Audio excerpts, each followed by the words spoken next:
نحمده ونصلي على رسوله الكريم اما بعد فاعوذ باللہ من الشیطان الرجیم بسم اللہ الرحمن الرحیم۔ کرسمس کے حوالے سے آج میں آپ لوگوں کے سامنے کچھ باتیں پیش کر رہا ہوں، بہت ہی غور سے سنیے گا۔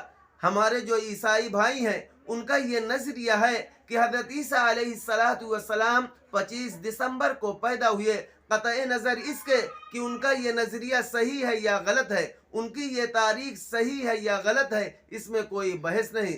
اگر وہ اس دن کو سیلیبریٹ کرتے ہیں اور اس دن میں خوشیاں مناتے ہیں تو یہ ان کا اپنا مسئلہ ہے، ان کا مذہب کیا کہتا ہے وہ جانے، ان کا کلچر کیا ہے، ہمیں اس سے کوئی بحث نہیں۔ وہ کس مذہب کو فالو کرتے ہیں وہ جانے۔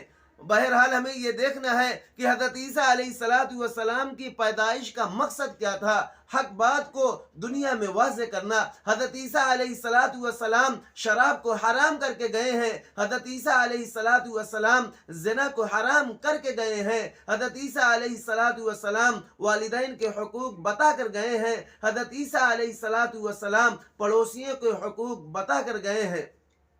حضرت عیسیٰ علیہ السلام کے داڑھی تھی، حضرت عیسیٰ علیہ السلام تو توحید کے علم بردار تھے۔ جب حضرت عیسیٰ علیہ السلام پیدا ہوئے تو انجیل یہ کہتی ہے کہ حضرت عیسیٰ علیہ السلام اپنی ماں کی گود میں یعنی مریم کی گود سے لوگوں کو اللہ کی طرف بلایا اور ایک اللہ کی عبادت کرنے کی دعوت دی۔ اس لیے میں عیسائی بھائیوں کو مخاطب کرتے ہوئے یہ کہتا ہوں کہ کرسمس کے موقع پر حضرت عیسیٰ علیہ السلام کی تعلیمات پر عمل کیا جائے اور حضرت عیسیٰ علیہ السلام کی تعلیمات کو عام کی جائے۔